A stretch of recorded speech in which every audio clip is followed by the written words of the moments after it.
kami berada pada standing kontra dan kami akan memaparkan artikel kami yang menuduh perbuatan melawan hukum oleh pemerintah atau unpragmatic overhead dalam memutus pemberlakuan pembatasan kegiatan masyarakat. Argumentasi kami tersaji dalam 3 kerangka berpikir, yaitu filosofis, yuridis, dan sosiologis. Dewan juri yang terhormat, pandemi COVID-19 menimbulkan dampak yang sangat masif. Hingga saat ini, persoalan yang hadir adalah tingginya angka penularan COVID-19.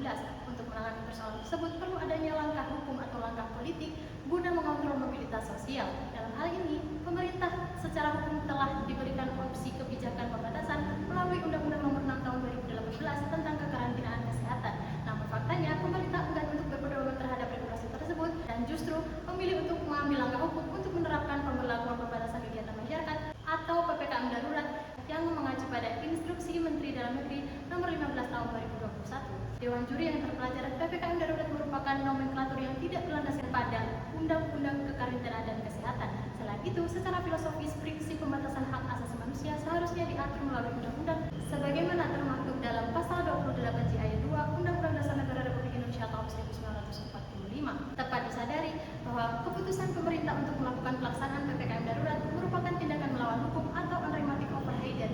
Justifikasi tersebut kami sampaikan berdasarkan prinsip legalitas, di mana setiap perbuatan pemerintah harus berdasarkan undang-undang. Dengan demikian, Dewan juri yang terhormat, kami sangat bangga berada pada standing kontra dan dengan tegas kami menolak atas mosi yang diperdebatkan. Untuk pembahasan yang lebih komprehensif akan dielaborasi oleh pembicara kedua.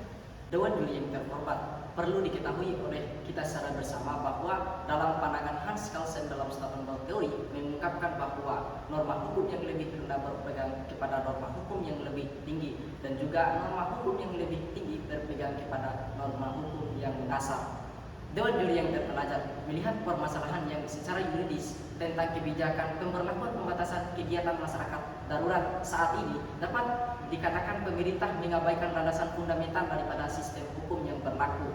Fakta tersebut menunjukkan bahwa pemerintah tidak menjadikan Undang-Undang Nomor 6 Tahun 2018 sebagai dasar dalam pelaksanaan karantina wilayah, pemberlakuan pembatasan kegiatan masyarakat darurat saat kasus COVID-19 meningkat melalui Instruksi Menteri Dalam Negeri Nomor 15 Tahun 2021. Hal ini jelas bertentangan dengan asas penafsiran norma, yakni lex superior derogat lex inferior, yaitu kaidah hukum yang lebih tinggi menyampingkan kaidah hukum yang lebih rendah. Maka jelas pengaturan PPKM tidak memiliki kekuatan hukum karena undang-undang sendiri tidak memberikan landasan terhadap kebijakan PPKM darurat ini. Selanjutnya, Dewan juri yang terhormat, kita perlu memahami kerangka konstitusionalitas dalam pasal 28 J ayat 2 yang mengatakan bahwa dalam menjalankan hak dan kebebasannya, setiap orang wajib tunduk pada pembatasan yang ditetapkan dengan undang-undang. Artinya, makna penegasannya adalah setiap pembatasan hak harus dilaksanakan atau harus melalui peraturan perundang-undang yang telah ditentukan. Melihat kebijakan PPKM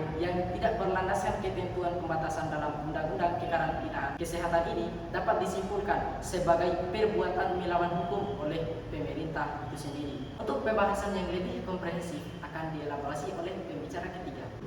Lex Servit Debit Revenue, hukum akan selalu memberikan obat. Dewan juri yang terhormat, selama masa pandemi COVID-19 berlangsung, pemerintah Indonesia menunjukkan kebijakan yang inkonsistensi pada setiap kebijakan yang dikeluarkannya. Meningkatnya kasus COVID-19 di Indonesia justru seharusnya menjadi podium bagi pemerintah untuk memformulasi kebijakan serta produk hukum yang dapat diterima oleh masyarakat. Doktrin ilmu hukum Gustav mengatakan landasan tujuan hukum yakni kepastian hukum, keadilan dan kemanfaatan. Namun, melihat potret hari ini, pemerintah justru mengabaikan prinsip tujuan hukum yang dalam kebijakannya memperlakukan PPKM, yang mana dalam perkembangannya justru terjadi pergeseran muatan regulasi. Selain menunjukkan inkonsistensi, kebijakan ini juga jauh dari kepastian hukum sebagaimana dalam prinsip asas umum pemerintahan yang baik. Selain itu, Dewan juri yang terhormat, dampak dari segi sosial akibat dari pemberlakuan PPKM juga sangat masif dan signifikan, mulai dari mangkraknya ekonomi masyarakat, lalu distribusi bantuan yang tidak terkoordinasi dengan baik, dan malahan mantan pejabat Menteri Sosial melakukan korupsi terhadap bantuan dana sosial yang mana semestinya diperuntukkan bagi masyarakat. Fakta di lapangan juga menunjukkan bahwa pemberlakuan PPKM dalam menekan penyebaran COVID-19 tidak memberikan dampak yang cukup signifikan. Maka dengan demikian, kami sangat menolak pemberlakuan PPKM sebagai alternatif dari kebijakan karantina wilayah oleh pemerintah Indonesia dalam menekan penyebaran COVID-19.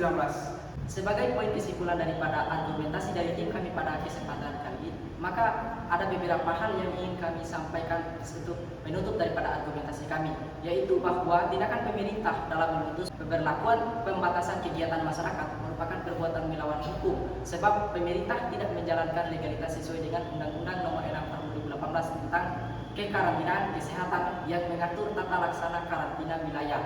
Namun terlepas daripada hal demikian, ada poin rekomendasi yang ingin kami sampaikan pada kesempatan kali ini, yaitu yang pertama, pemerintah harus membuat kebijakan yang berlandaskan hukum mengenai pelaksanaan karantina wilayah sesuai dengan Undang-Undang Nomor 6 Tahun 2018 dengan tetap memberikan bantuan secara maksimal kepada masyarakat. Kemudian yang kedua adalah pemerintah harus memperhatikan legalitas atau legal standing daripada pejabat publik yang mengeluarkan kebijakan tentang PPKM itu sendiri.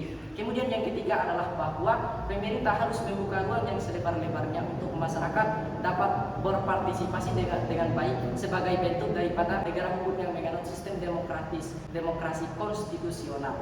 Sekian dari argumentasi kami. Terima kasih. Demikian pemaparan yang dapat kami sampaikan. Sekian, terima kasih. Wassalamualaikum warahmatullahi wabarakatuh. Salam konstitusi.